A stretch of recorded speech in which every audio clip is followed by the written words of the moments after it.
Good. You've been around for a little bit. Look familiar. I've seen you around town. Absolutely. So yeah. From 1 o'clock to 2:45. Yeah, totally. Can we? Gotta keep microphones off, okay?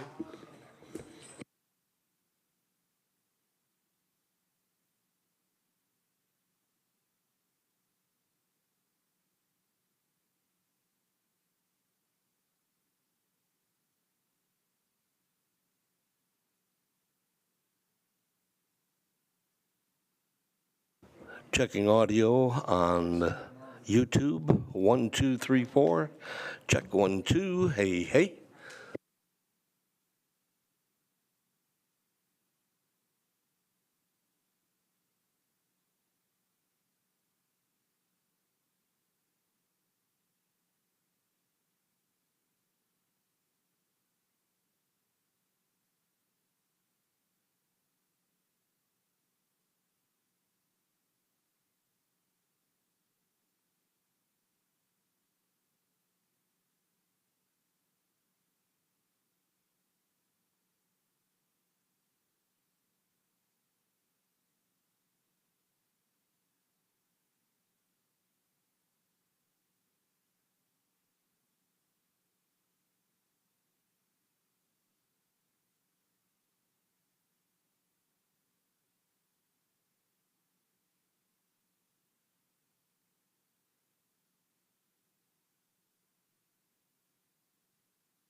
Check, check, 1, 2.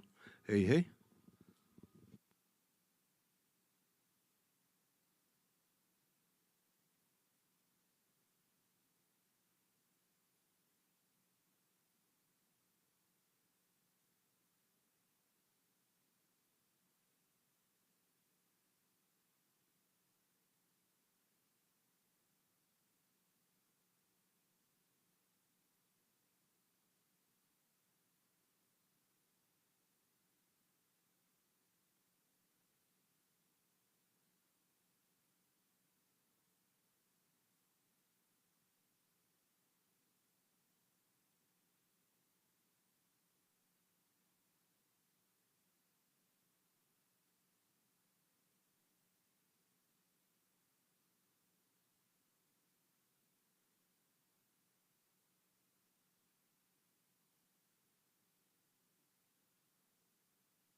Okay, good evening. Welcome to our Common Council meeting for June 17th, 2024 at 7 p.m. We'd like to begin with the Pledge of Allegiance. Please join me. Pledge allegiance to the flag of the United States of America and to the republic for which it stands, one nation under God, indivisible, with liberty and justice for all. Okay, Molly, roll call, please. Sure. Alderperson Henry. Here. Alderperson Schaefer. Here. Alderperson Valdy. Here. Alderperson Wilkin. Here. Alderperson Grimmer. Here. Alderperson Price. Here. Alderperson Berg. Here. Administrator Hafner. Here. Mayor Eicher. Here. And thanks for Jacob for joining us. We are now at full strength again. Next order of business is a special order of business, promotional badge pinning ceremony for Sergeant Michael Bennett. Please come up.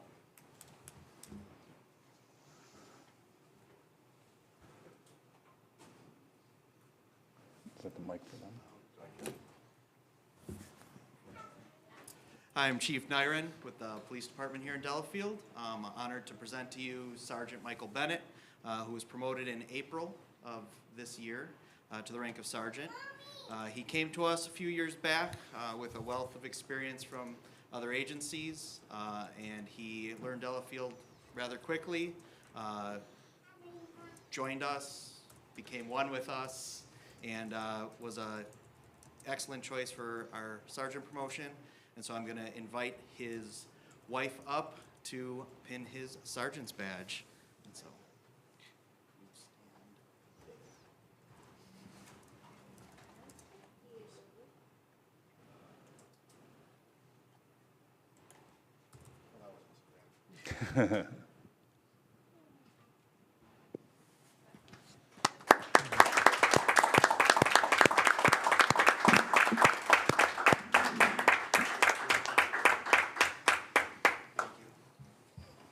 Okay, well, thank you. Okay, next order of business. Fire Chief demonstration of our new EPR fireworks record management software. Chief Fenig. Yeah, thank you.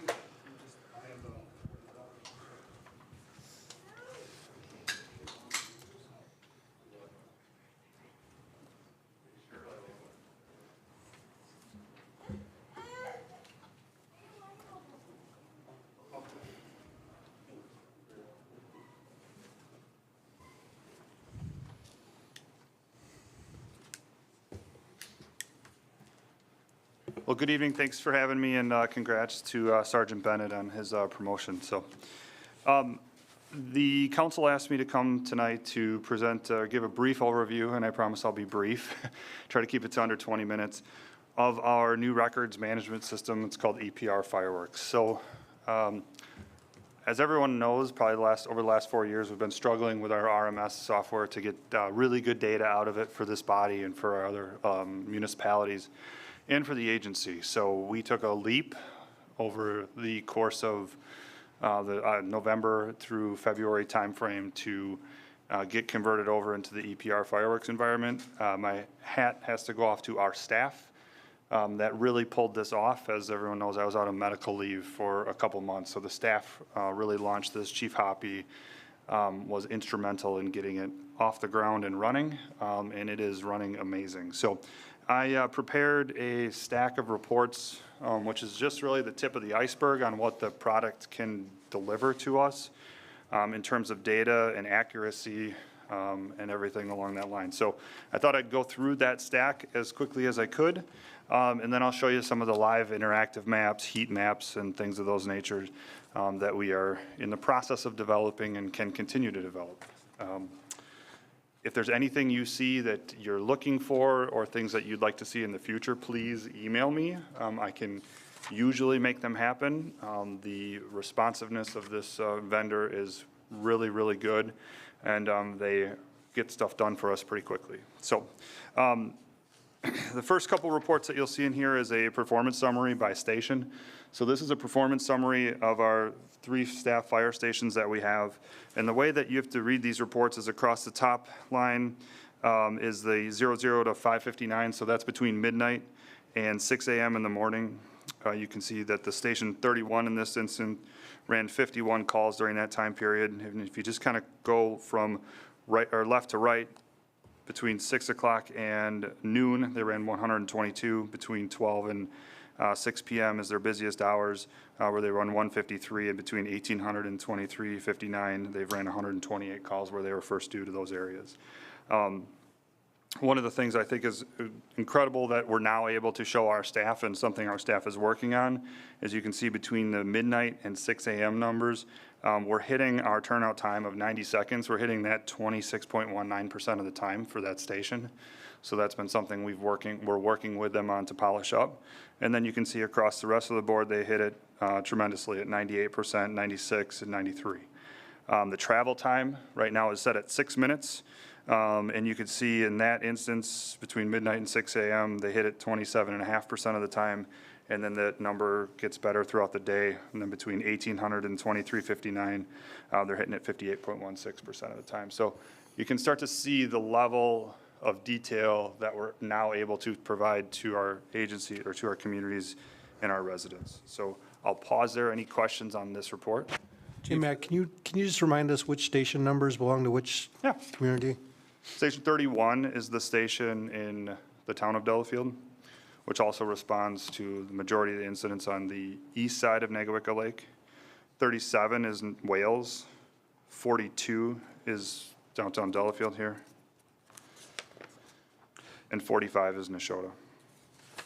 Chief, we've talked previously about this report, and it's understandable about, those 1 a.m. calls, they're sleeping, and to rouse them from sleep is a lot harder than when they're, middle of the day. Correct. What I don't understand, though, is the travel percentage of that 6-minute travel time.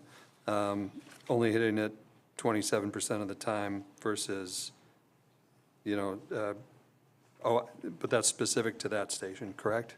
It is specific to that station. You can see down, Station 37 hits it 69.57% of the time, and 42 hits it 68% of the time. So you're correct, there is what I would call it an anomaly in the data. And I'll start by saying that this is the first time we've ever been able to look at this level of detail in any of our reporting things. So it's, you're seeing it very live, and you're also watching us grow through the evolution of this. So with this, we're able to now hit benchmarks. We wanted to let it run for 6 months, so at the end of June here, we'll be 6 months in.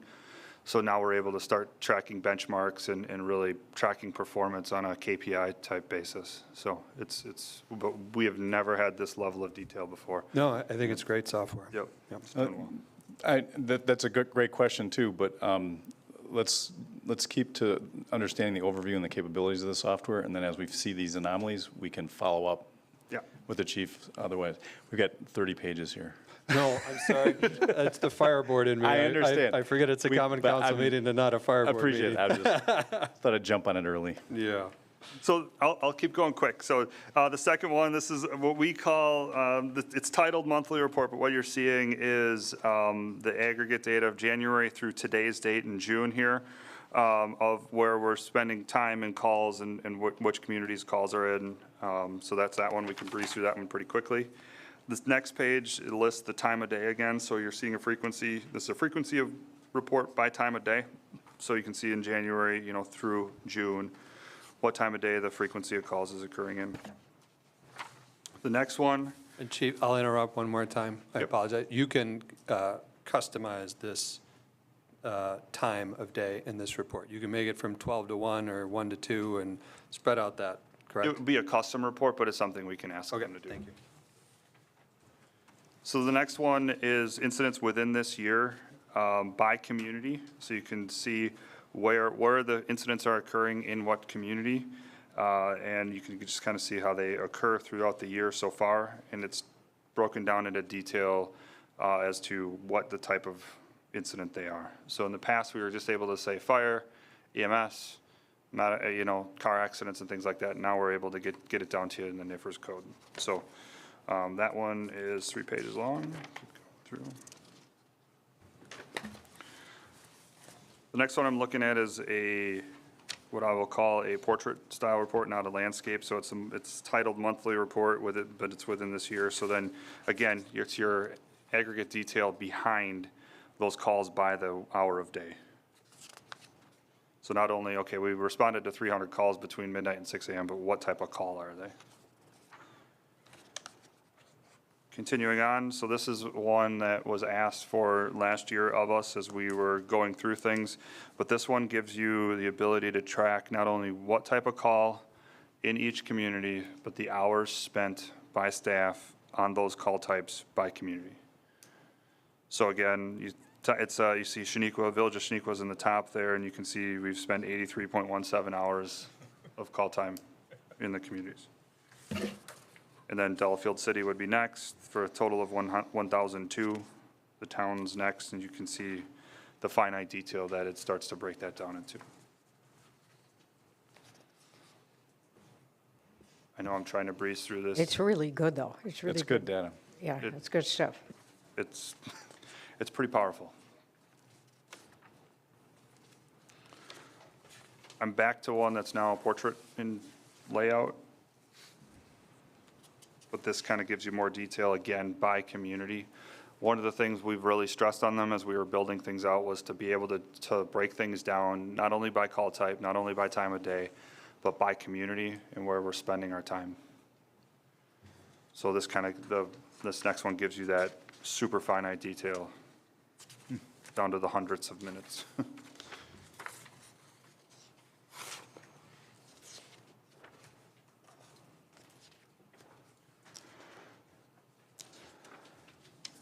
That one's 15 pages, so we'll keep breezing. I'm going quickly out of respect of your time. If you see something in here that is like, tell me more, please reach out and I can stop and do it for you. Well, I'll just say that I know that I asked you three different 3 different ways for similar reports, and you're giving me more than I was asking for a year ago. I mean, this is really good to see. Yeah, absolutely, Mayor. And one thing I will say is that, the time that we took last year to try and work really hard to get you that detail was, I think I had about 40 hours. I Yeah, understand. and now we're able to do it in minutes, so it's really awesome to be able to see it come through and come to fruition, so. And we know it's accurate now. Yeah, that helps.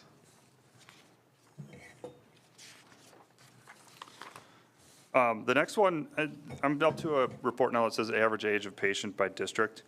And you're gonna see the aggregate detail on it, and if you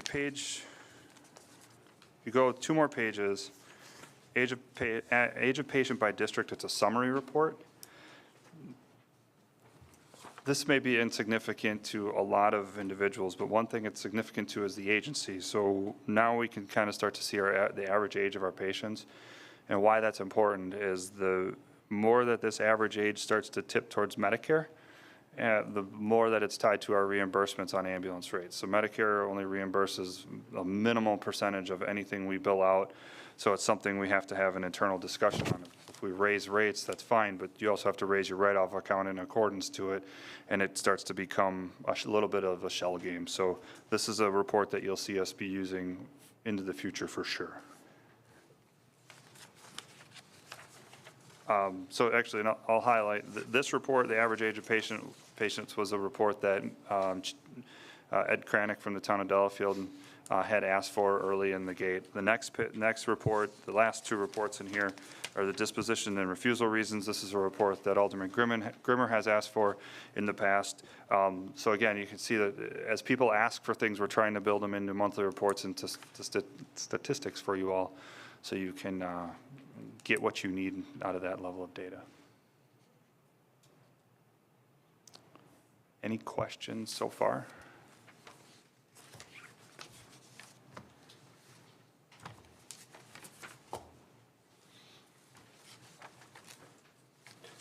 All right. And you could take this refusal and make it a conversion report as well, like 51 refusals and 150 transports.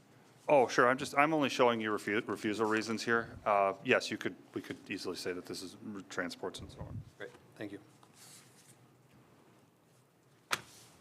Okay, I'll draw your attention next to my computer screen. So Miles, if you could thank you very much. So this is what we would describe to it as is a heat map. So we're starting to be able to do heat maps on responses. So this is every response that's occurred in our response area since January 1st of this year. The buildings that you see on there, they're obviously not to scale. Those are the fire stations. But as you can kind of see the clusters of calls, and you can see where things go in. Now, I can also zoom in on this, and I can zoom in basically to where we're at. You can see 21 calls here, if that's big enough for everyone to see on the screens. But this is the apartment buildings behind us right here, the Knollcrest Apartments. So you can see the frequency of calls, where they're occurring. We've had 7 calls at the intersection of Wells and Main Street here, Genesee Street. And you can zoom out. We all know that if the more north we get, we're going to start to see a number of calls at our senior living facility in Heritage Lake Country. So as of right now, or today's date, we've been there 49 times, and these other calls are calls that pop GPS, so we have to fix them and make them on top of the same dot. So again, really easy to see where we're spending our time, what we're spending our time on. If we take it one step further, I can give you,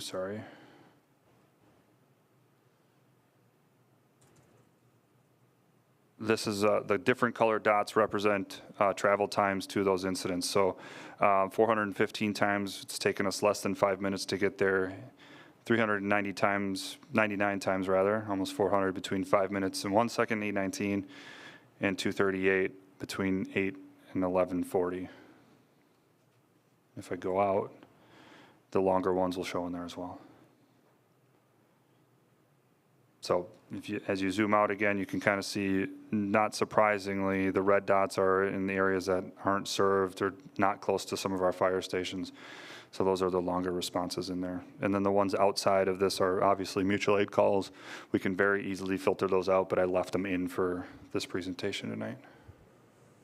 Any questions on that one? Yeah, are you able to add in to the data, like what the expected time would be to get to those locations? So that we can see comparing, I mean, obviously the locations that are further out are, you're going to expect that it's going to take longer to get there, so. Correct. I did, watching the last council meeting or where this whole presentation came up, I did take some pretty direct questions and I posed them to the software company. Their answer to that is that we need to work with a GIS provider to help put that data in there. We do not have a GIS provider for LCFR. We use the county and the resources that the county has available, and Kim and her staff and Emily do some amazing work over there. She was able to provide an expected map for us, and unfortunately, because I'm working off a different computer right now, I can't pop it up quickly. That's okay. But we can get that out. I know I had sent it to Tom and Matt. You got it like early last week, right? Yes. So you can start to see that and you can put it in there. Is it perfect? No, Danielle, but I think it starts to shed a little bit of light on it. Yeah, I know, this information is awesome. I'm very excited to see all of this. I just know that when we get back to talking about exact times and those, I think that's an important factor to include Absolutely. in that. Matt, were there any surprises when you're looking at this data? You know, like you have your idea of patterns. Did anything like surprise you? There's always surprises when you're doing it. Some of it was very pleasant surprises, like, oh, I didn't realize we were doing so well in this category or that category. Some of them, the things that we're starting to find out now are some training things, because that's the part that's getting built out now, is how we're training and what we're doing in regards to training. The fire inspections is a whole nother module in this, and where we're spending time fire inspecting. So I think this is, as we look at data and from a holistic approach from fire and EMS, what you're seeing right now is incident data. It tells a story of about 33% of the whole picture of what's going on. So Danielle, I think this would probably get to some more of what you're looking for. This is your, I'm sorry. So this is your volume heat map. So you can see a little bit more where your call volume is occurring. So the reds are, where you're experiencing high call volume comparative. And then as I back out, you get to, this should be your response time map. So you get a little bit better view. Again, so this is no surprise it takes us a while to get up there. That's because we're responding from downtown Delafield or from basically the town of Delafield to get there. So as the year goes on, you'll be able to see this map in the colors that it represents. Any other questions? I'll give you some feedback. Just baseline, Lake Country Fire and Rescue does a fantastic job. We're not asking you to use software to prove it. But what we are doing, so, like you, we have to deal with what's going on in the economy, what's going on with the job market and everything else. And Yep. so this is really going to go a long way to help us demonstrate where money's being spent, how we can associate the fees that we are applying better or differently possibly in the future. So this data is going to just help make us all better. Absolutely. It's really, thanks for getting it enacted so quickly. Thanks for being along for the ride. All right, anything else on the fire software? Going once? Okay. Next topic up is discussion about emergency government with our fire chief on outdoor warning sirens and best practices. So that was. So you did some research on it. I can kick it off. How you want to? Yeah, I'll just start by saying that in my time here, it seems like every few years we get a few questions from residents, alderpersons and whatnot as to whatever happened to the city's tornado sirens. In talking to people that have been around here a long time, it's unclear whether we ever had tornado sirens. And if we had tornado sirens, it was at least 30 years ago.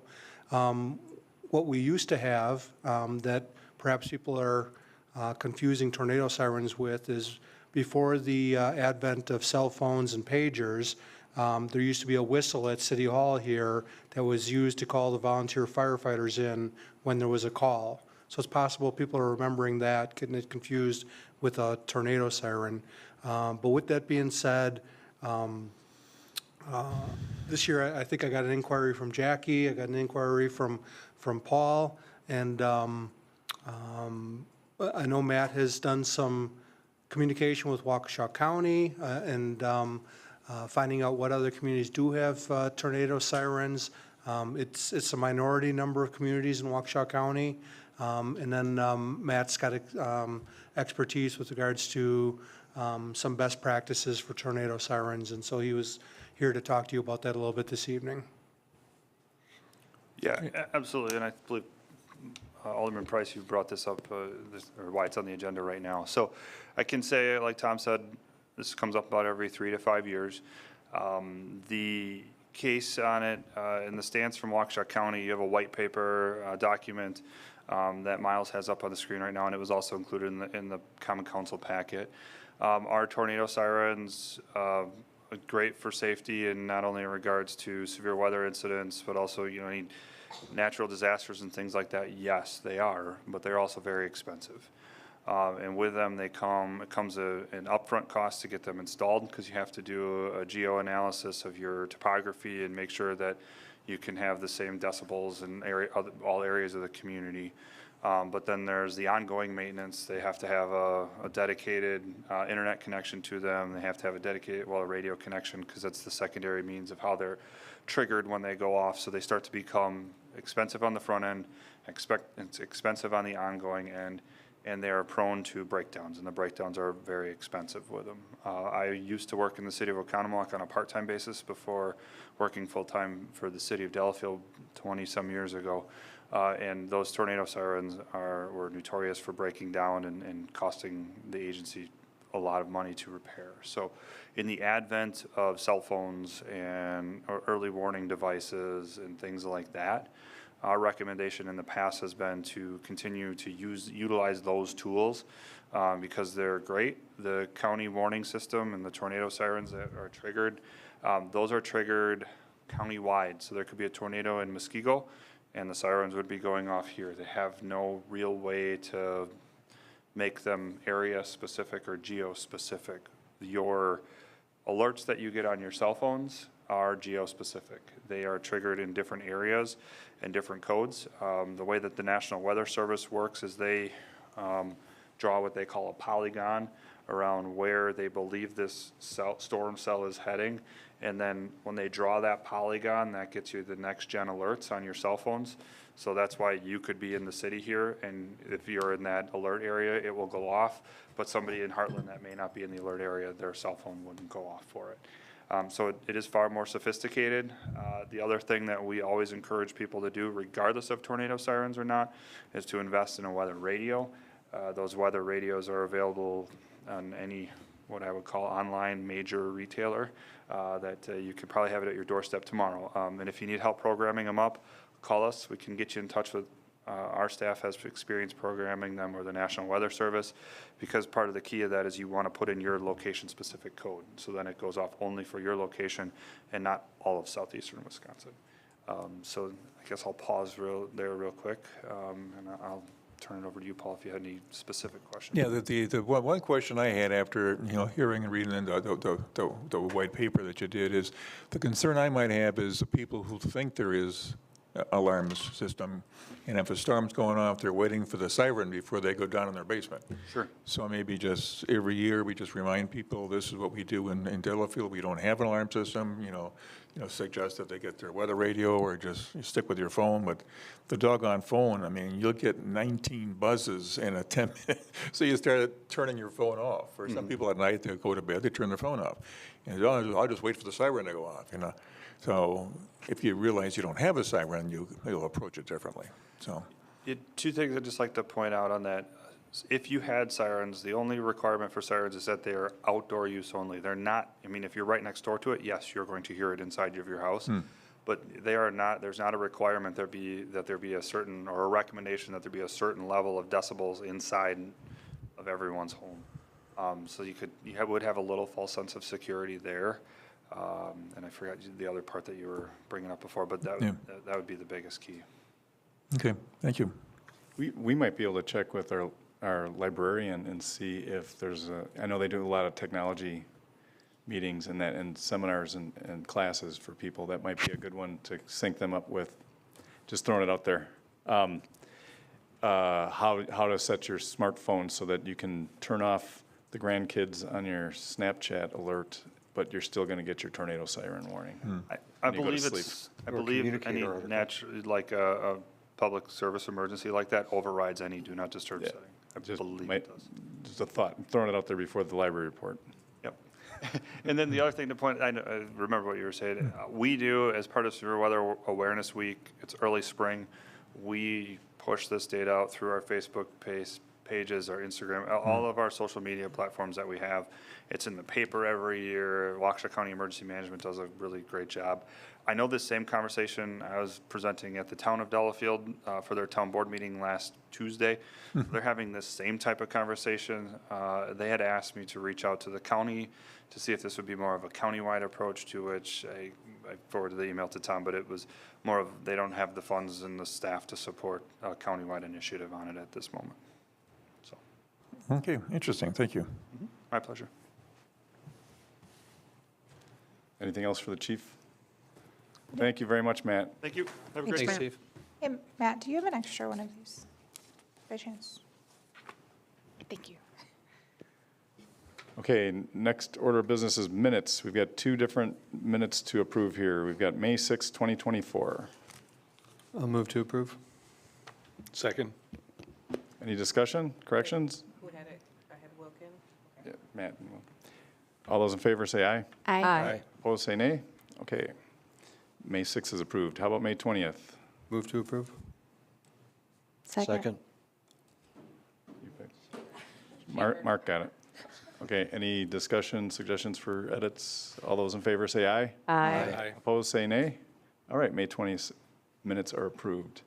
Now, next up, item 6, City of Delafield citizens' comments. Would anybody like to come up and say anything, address the council or the city? It sounded like someone did. Okay. You just have to press the bar on the bottom, and then the green light will turn on, and then say your name and address, please.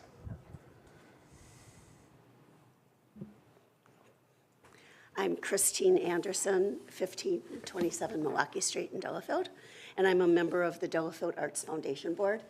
And we kicked off our summer series. Thank you so much, Tim, for coming and kicking off the series for us. We had over 400 people at the concert. We had Ellen Becker has decided that in their generosity has funded all of our summer series.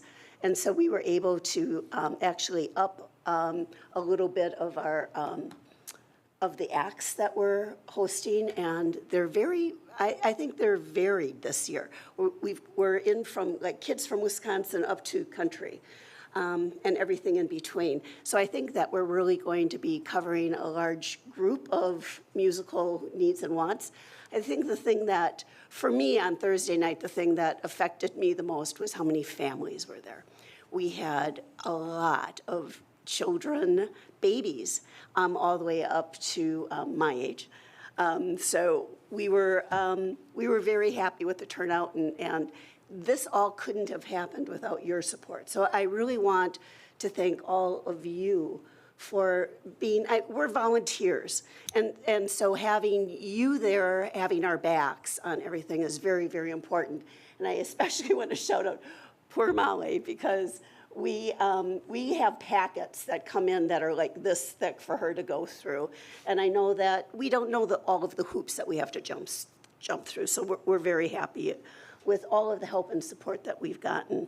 And I also want to do a shout out for the Park and Rec collaboration. I think that's been really important to take us to the next step on all of this. So I don't know if you have any questions for me, but I just wanted to let you know that having 400 people show up on a lovely evening where it was raining, I don't know if you remember the day, but we had rain all through the day, and then the clouds parted, and Pat McCurdy came through for us again. It was so much fun. So thank you very much, and we're looking forward to seeing you hopefully next Thursday.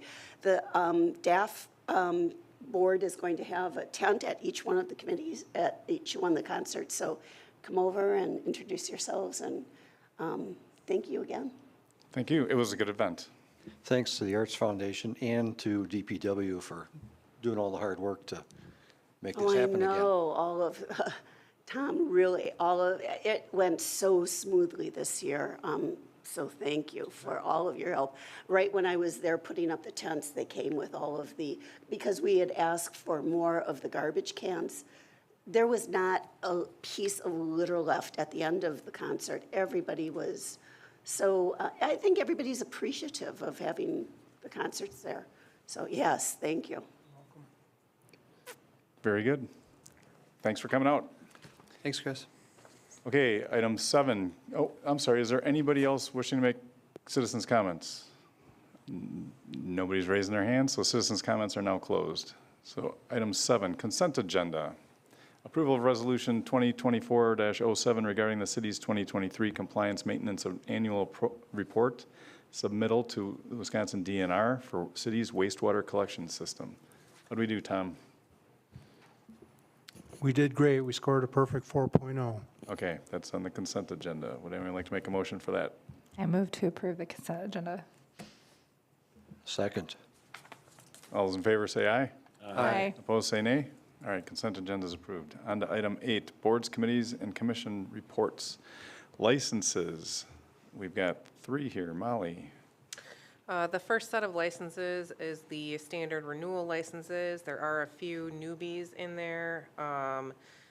The Voodoo is still pending. Their obviously their build out isn't complete yet, so they need to achieve their health and occupancy permits. The Commodore had kind of a temporary health and occupancy permit, so they need to have their finalized permit done before their renewal can occur.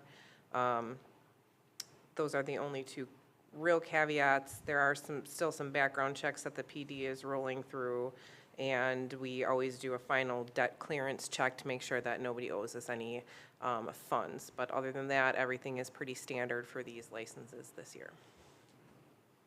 So I'm just looking for a motion to approve, but with the kind of caveat that for the debt clearance and the requirements for Voodoo and the Commodore.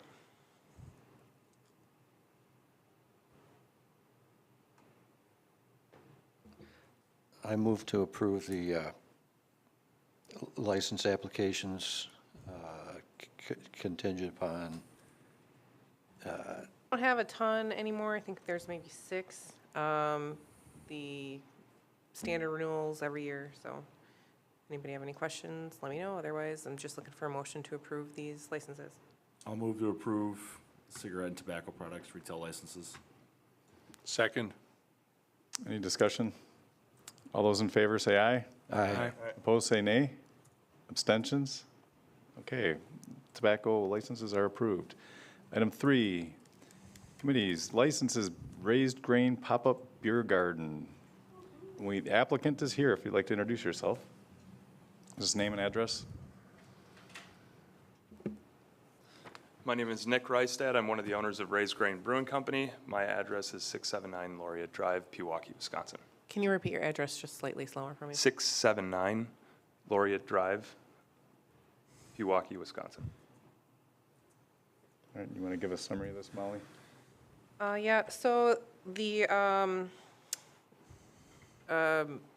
act that was passed regarding liquor licenses at the end of the year included some requirements for breweries to get municipal approval when they would not have had to in the past. So this is something that Negawaki Park and the Waukesha County Park Systems they've been having a pop-up beer garden for many years. We have stayed out of it because it's on county land. They don't require any of our services because they don't require our licensing, but at this point, with the Department of Revenue Form AB 105, it requires municipal approval. And when I reached out to the Department of Revenue to determine who actually provides that municipal approval, they indicated that it was the same people who provide the liquor license approval, which is the council. So that's the quick summary. If anybody has any questions, please don't hesitate to ask. So one step back from smaller government. So looking for a motion to approve the I'll pop-up beer move to garden? approve. I'll second. Any discussion or questions? All in favor, say aye. Aye. Opposed, say nay. Abstentions? Okay. What dates are they? It is coming up this weekend, so we appreciate your approval. And Molly, thank you for all your It's help. in the picnic area, right? It is, Okay. yep, picnic area 1, so you drive in. This is our formal invitation to everyone on the council to All right, join us thanks. this weekend. Well, good luck. Thanks for coming in. Thank you very much. Okay, next item up. B, Plan Commission. Alderman Grimmer. A couple items on Plan Commission agenda tonight. The first is a bit of housekeeping on an extraterritorial approval. This is an applicant proposing to combine 2 legal lots of record into use as a single-family lot Feel better? in the town of Delafield. So I'll make a motion to approve the extraterritorial certified survey map to combine 2 legal lots of record in the town of Delafield. I'll second that. Is there any questions or discussion? All those in favor say aye. Aye. Opposed, say nay. Abstentions? Okay, item 1A is passed. Thank you. The second item we have is a continuation of the city's Plan Commission's review of city ordinances. This one related to Chapter 52 zoning.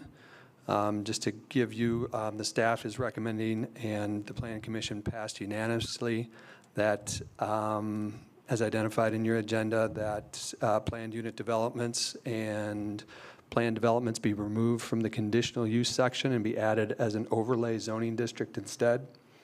For a little historical context, the state of Wisconsin in 2017 established more uniform statutory language for the review of conditional uses, known as Act 67, that essentially limited the discretionary ability of an applicant. So if an applicant met all the requirements of the conditional use, they would, the governing body would have to act as a quasi-judicial body and essentially be required to approve. Under the change that is proposed tonight, if planned unit developments are introduced as a base zoning district or an overlay zoning district, the matter becomes more of a legislative decision. And so the council has more authority there and can act as a more governing body instead of a quasi-judicial body. Plan Commission approved this, went through public hearing, and approved it unanimously at their last meeting. So I'll make a motion to approve ordinance number 831, an ordinance to amend the text of Chapter 52, City of Delafield zoning ordinance, specifically sections in Article 5 and Article 9, as well as Section 52-22, Section 52-295, in order to convert planned unit developments or planned developments from conditional use permit to an overlay zoning district, as well as other minor amendments to the planned unit development or planned development provisions as identified in your agenda. Second. Is there any questions or discussion on this? Okay, all those in favor say aye. Aye. Opposed, say nay. Abstentions? Okay, Ordinance 831 is passed. Thanks, Matt. Anything else? No, thank you. Okay, Lake Welfare Committee, Alderman Price. Okay, Lake Welfare met last Wednesday. 4 items of, to point out, Mike Hausman was reelected as a chair for, I think this is his 5th year now. And we talked about the goose roundup. We've normally had that almost every year. This year, we only found like 25 geese in the whole lake. So the year before, it was like 90. So we decided not to spend the money for that. Actually, they won't do it unless we can find 65. So that might be on the agenda for next year, but it's out for this year. Then we had 2 interesting items to talk about. One was a proposed land use ordinance that we had passed and the council approved, actually it was 2 years ago, for impervious surfaces. Our committee was not told that when it went through the plan commission, they took out the way the ordinance was going to put out, you had to have 50% of the land impervious for water to flow through. They took that out. So what they just kept is you could not build within 30 feet of the lake, which the boathouse ordinance very much takes care of that anyways. But there was a situation that said they would readdress that if we got public support at our local lake awareness meeting. So we'll be talking about that in August, and then we'll maybe bring it back to the Plan Commission at that point. Then the last thing we talked about was a proposed construction ordinance.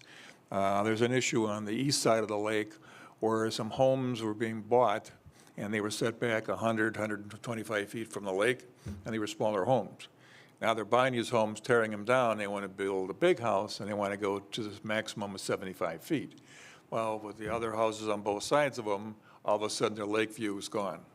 And they're going from a 1-story small house to a 3-story build-out.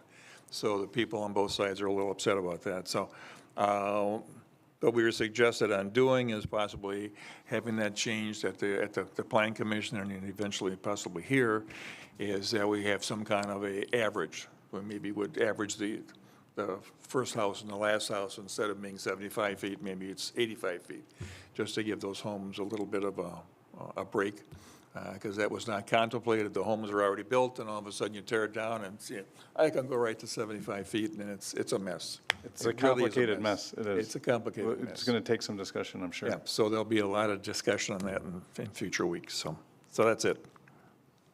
All right, thanks, Paul. D, Park and Rec Commission, Tree Board, Alderman Schaefer. Yeah, just want to give a shout out. We had some wonderful volunteer project again on the North River Walk. Cullen Patterson, Eagle Scout candidate, and Delafield Scout Troop 49 cleared the area, built 2 benches and installed them along the North River Walk near where the new St. John's connector path comes in. And this Saturday, the 22nd, 8 a.m., Park and Rec has their annual park review, starting at the fish hatchery, to do a group tour of the parks and assess things. Public is welcome to join us. Are you endorsing an open invitation for all Eagle Scouts to help out and show up at a Park and Rec meeting someday? Volunteer projects are very welcome. All right, anything else, Mark? No, thank you. All right, thanks. Okay, Public Works Committee, Alderperson Wilkin. Thank you. First, I'd like to direct your attention to the agenda. We have possible action. Public Works Committee is recommending a change in the current 35-mile-an-hour speed limit between Oakwood Drive and Church Exeter Street on Genesee Street, changing that from 35 to 25. This is an issue that came up originally in 2021. At the time, the committee decided not to take action. It was raised again with the developments going on, with the grain and with some of the residential developments going on up there, to where it was considered a big enhancement and really important to extend the 25-mile-an-hour zone a little bit further to the north. So I would move to approve a reduction in the speed limit from 35 to 25 on Genesee Street between Oakwood Drive and Church and Exeter Street.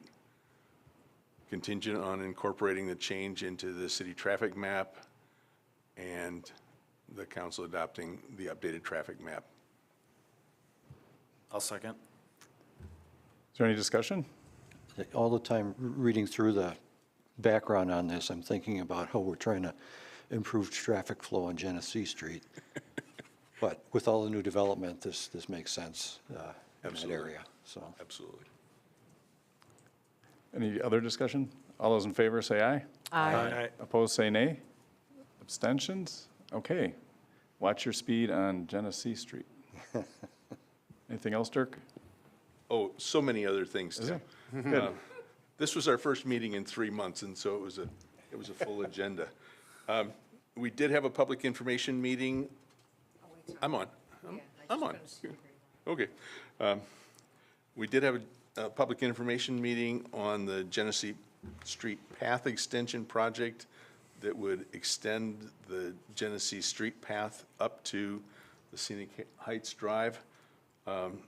No action taken on that. There were a number of questions that were raised, and so it was sent back to the traffic team to take a look at that, and it will come back to the Public Works Committee at our next meeting. We also had a discussion with the folks from Aldi. They are planning to convert the Office Max store that is in the Heritage Hillside Strip Mall from an Office Max to an Aldi's. And they've been working with the Public Works Committee and also the Plan Commission on that. So that's very early in the discussions. We expect that might happen next year. But they came to the committee and we gave them some additional guidance. They're making progress on that. Let's see. Also, we discussed some school zone signing changes for both the Cushing School and the Lake Country Schools. Basically, we need to put some signage up to ensure that the speed limits are enforceable. What we found in some research was that if you reduce the speed limit by more than 10 miles an hour, you have to put a sign out that tells somebody that you're reducing the speed limit instead of just saying, here's the new speed limit sign. So that has to go back to the Public Works Committee, and we'll work on that and probably bring it back next month.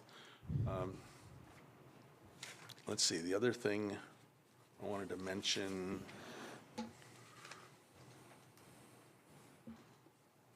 What was it? Sorry. Oh, got it. There was a request for consideration to add a flashing warning sign system to the pedestrian crossing at Genesee Street at the Bark River crossing for the Veterans Memorial Riverwalk Trail, similar to the one that's out there already, just offset a little bit. That will be deferred and will come up in the budget discussion later this year. So no action to be taken on that. Otherwise, that's about it. Next meeting is July 2nd. All right. I'm sorry, quick question for Dirk. Where was that flashing sign and what was the? It was, It is the crosswalk across Genesee Street right at the Bark River by the post office there. Okay, yeah. thank you. So currently, we have a similar one up at St. John's, and to put a second one down here. And so that was recommended for approval by Public Works Committee, and therefore it will be included as a project in the capital budget for next year for the council to approve or reject. Great, thank you. I just have a quick question. Dirk, you're so new to it, you may not know the answer, so I'll refer to Tom. When I first got on the council, I was told that as far as our walking paths, we were going to kind of go like every other year, east side, west side, east side, west side, and now we're doing a west side and a west side again. And some people on the east side have asked me, I thought we were going to go back and finish the one on Oakwood or on Nagelwicker Road or Oakwood Road and continue it in that every other year kind of a thing. Was there any discussion on that, or is there a reason to do it back to back on Highway C? In the discussion by Public Works Committee, as far as establishing priorities and assigning different projects to different years, there was never any discussion about alternating east side, west side. I don't recollect that at all. I think the thought was just to complete this, and then I think, if I remember right, that the next project after this is Oakwood Road from Negawicka to Highway 83, so it would be on the east side then. Would there probably be a year lapse in between on that, or it'd be a continuous? My recollection is that there was a year lapse, Yeah. but I'm trying to recall off the top of my head, and I'd want to look at the prioritization sheet to confirm that. Okay, thank you. You're welcome. Anything else for Public Works? All right, thanks, Dirk. Delhart Commission, there's no meeting, so my only report is that we lost another pump and we replaced it with a backup, which we have a good plan for that, so that's good job, Rob. Police Commission, No meeting, no report. all right, Library Board, Yeah, we met last week, and summer is in full-fledged now with the summer programming. So these are available in the library. They have all of the summer programming listed in here by date. Really, very, very, very cool. And our library is doing this in-house. We have people that are creating these, and really, really great people. And then in there is also the list of the fundraiser dates for the food for Culver's. There's 3 dates, and then Nothing Bundt Cakes is also participating. And then on the back also has the dates for the book sale. For the Friends of the Library does the book sale. So pick that up. There's also a Bridges passport for all of the libraries within the Bridges system. They're doing a program where you can get stamped at all the different libraries. They're encouraging people to go visit them all, and the kids can get, anybody can get the stamps from all the different libraries and then win prizes and things depending on how many you go to. So check that out. It's really cool. My kids are already doing it.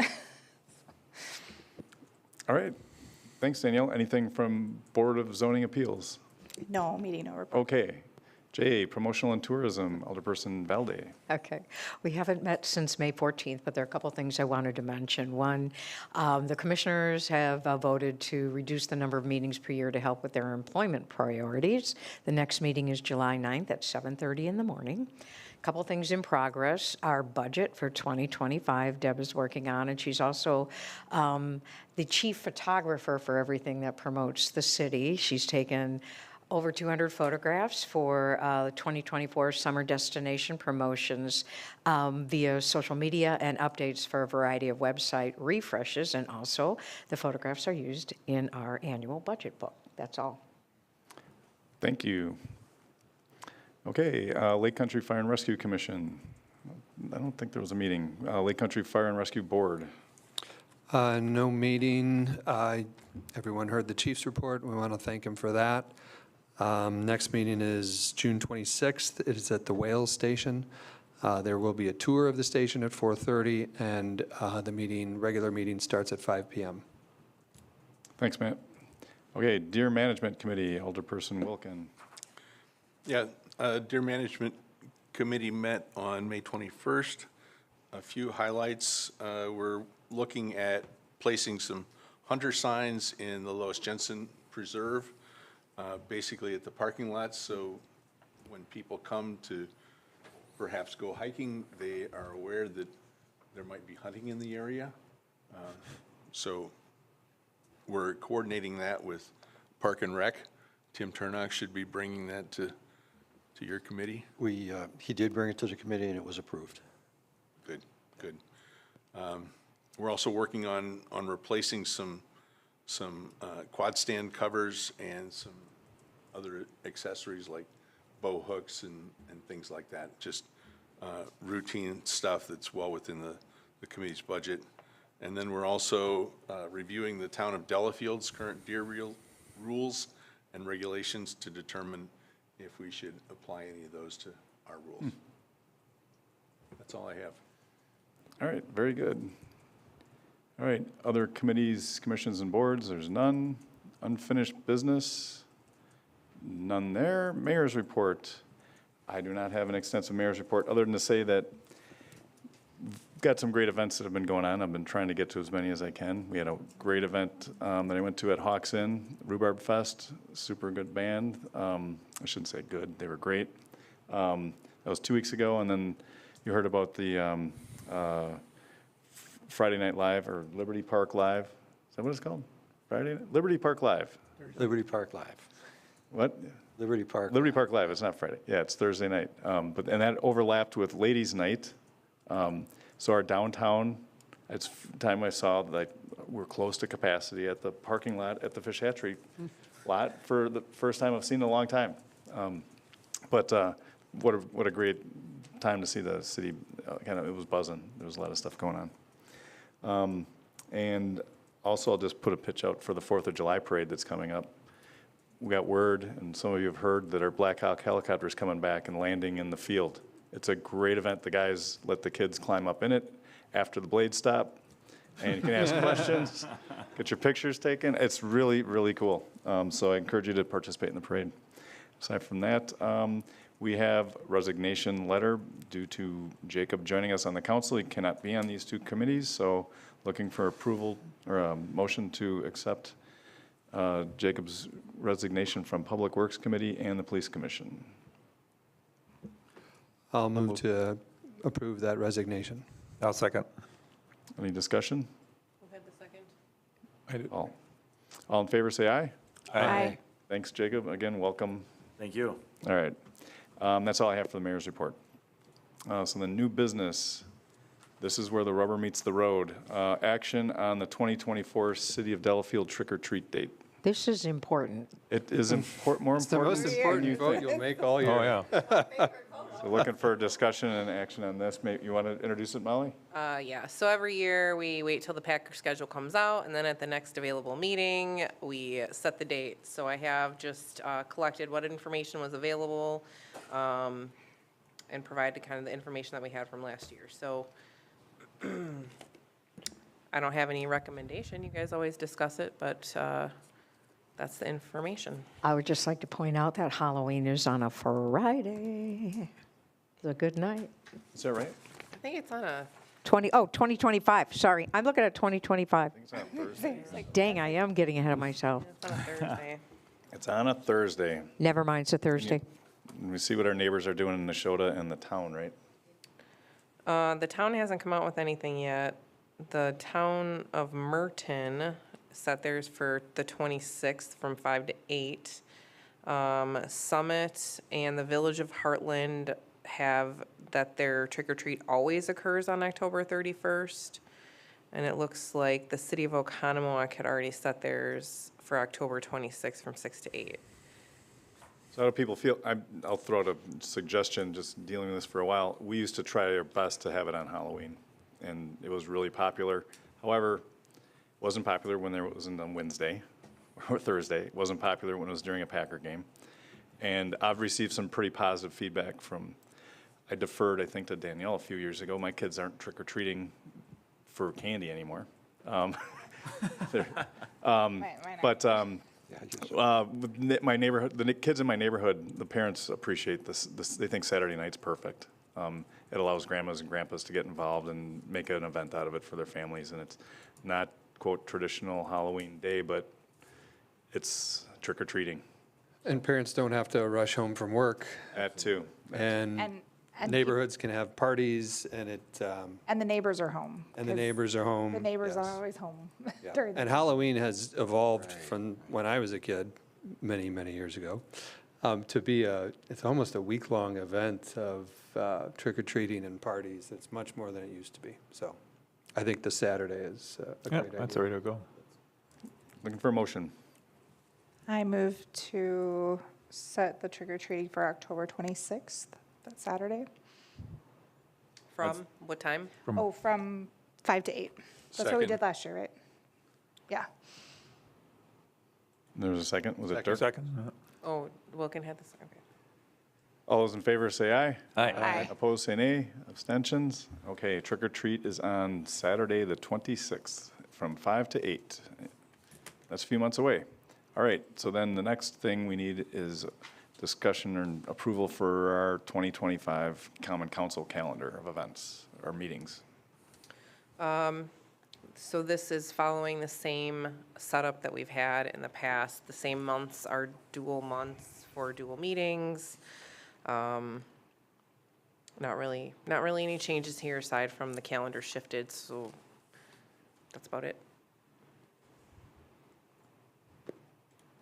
What's the April 15th? There's an organizational meeting right after the election Oh, right. in spring. Got it. Thanks. Looks like we've had 18 this year and 18 next year, and we can always call extra meetings if we need to. I'll move to approve the Common Council 2025 Common Council calendar as indicated in the agenda. Second. Any other discussion? All in favor, say aye. Aye. Opposed, say nay. Abstentions? Okay, calendars that will be posted soon. Discussion and, let's see, what do we got here?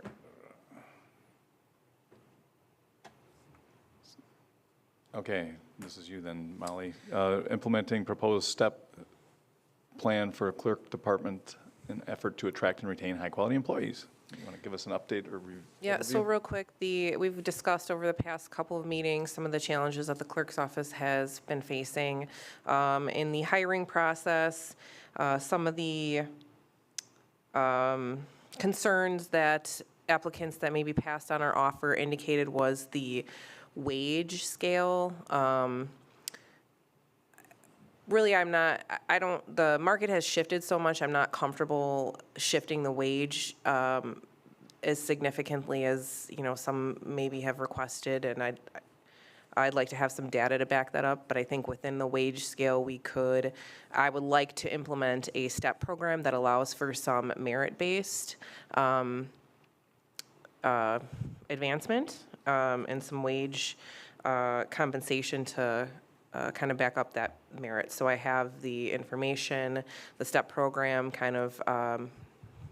have it detailed out in the packet provided for you. If anybody has any questions about that, please don't hesitate to ask.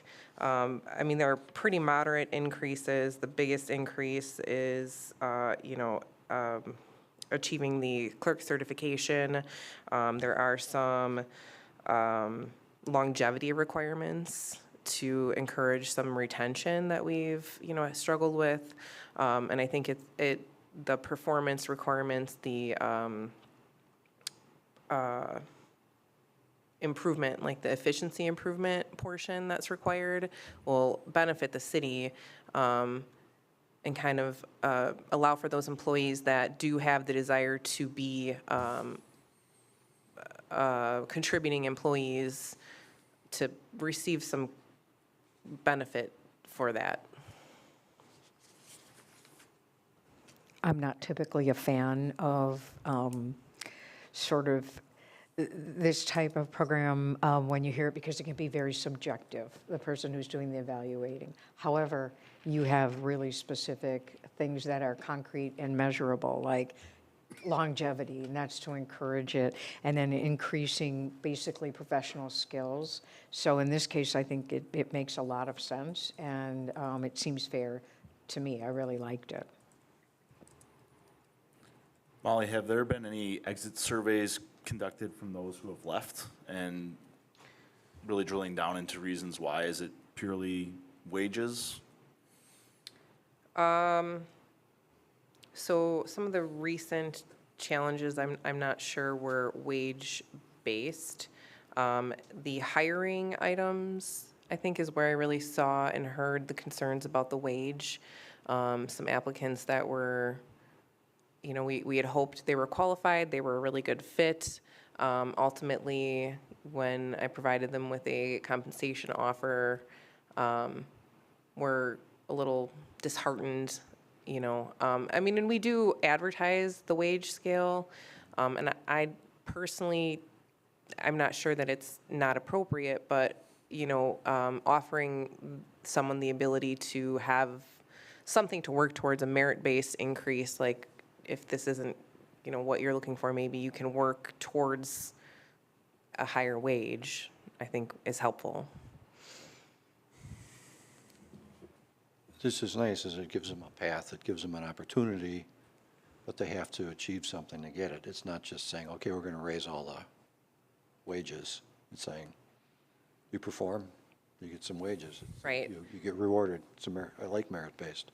Right, and I think of myself having been in the starting position here, and, you know, I did have to leave to achieve a little bit higher wage, and ultimately, I think everybody benefited because I did have some experience and knowledge that I gained from that other position, but I think this STEP program allows for that to happen here within that position, and for somebody to be able to stay and gain that knowledge and grow here and not have to leave.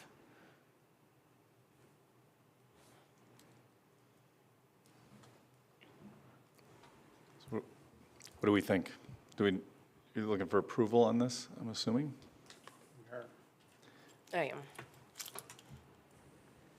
I like it.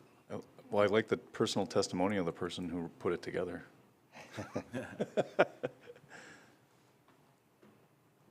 Do we need a motion to Yes, we do. approve this? I make a motion to approve the proposed clerk's office step plan. I'll second. Any more discussion? All in favor, say aye. Aye. Opposed, say nay. Anybody abstain? Okay. Thanks, Excellent. Molly. Thank you all. Okay, approval of the voucher report. Who wants to pay our bills? I move, It's, oh, thank you. I move to approve the voucher payable report for the dates 5/22 to 6/17. I'll second. Discussion? All in favor, say aye. Aye. Opposed, say nay. Okay.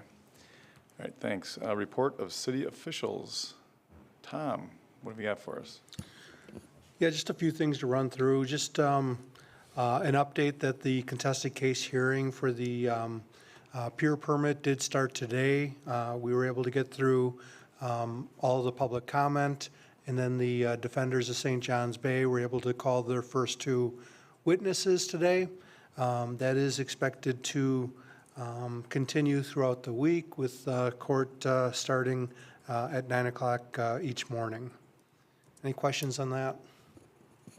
Just kind of as an FYI, we don't expect the week to conclude with a decision. We do expect the judge to take some time after the hearing to formulate and write a formal opinion.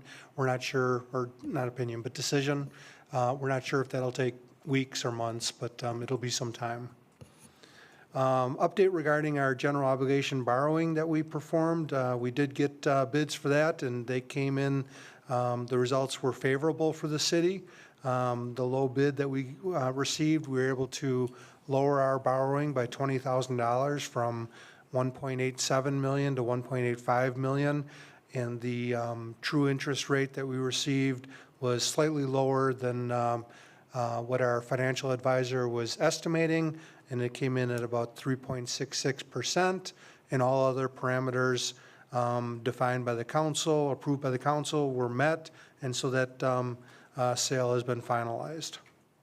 And then lastly, in your packets, there is just a brief brochure or bulletin from the Wisconsin Department of Transportation identifying that they are starting with a local officials meeting for a project on Highway 83 that is scheduled for construction in 2028, and that'll be from Vedelson Road heading north out of the city and up to the Economowoc River. That'll be a 2-inch mill and overlay of that section of 83. A lot of other miscellaneous work, some safety enhancements. The traffic signals at Capitol and Village Square Drive will be redone as well as part of that project. But again, that's a 2028 construction project, so just a heads up on that. Thanks, Tom.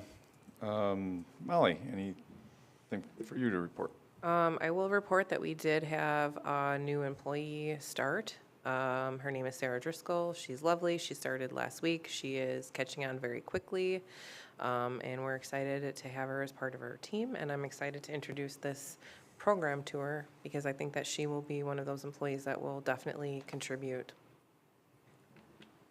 Oh, you know what, and another thing, absentee ballots are going out within the next week or so for the August election, so keep an eye out for those in the mail. Fun. Okay, thanks, Molly. And our treasurer's report is in our packet. Is there any requests for future agenda items? I do have one, and it's tied with the Bay, the expenses. I would like an accounting of the legal fees that, involving the city's legal fees for this contested case hearing. Okay. A reminder, we put a limit on the legal We, fees not that to we discuss, were- yeah. We did, had a but we'll- $5,000 so limit. Looking to a postmortem on the fees, we get it. Okay, anything else? Okay, hearing nothing else, the meeting is now adjourned at 8:12 PM. Thanks.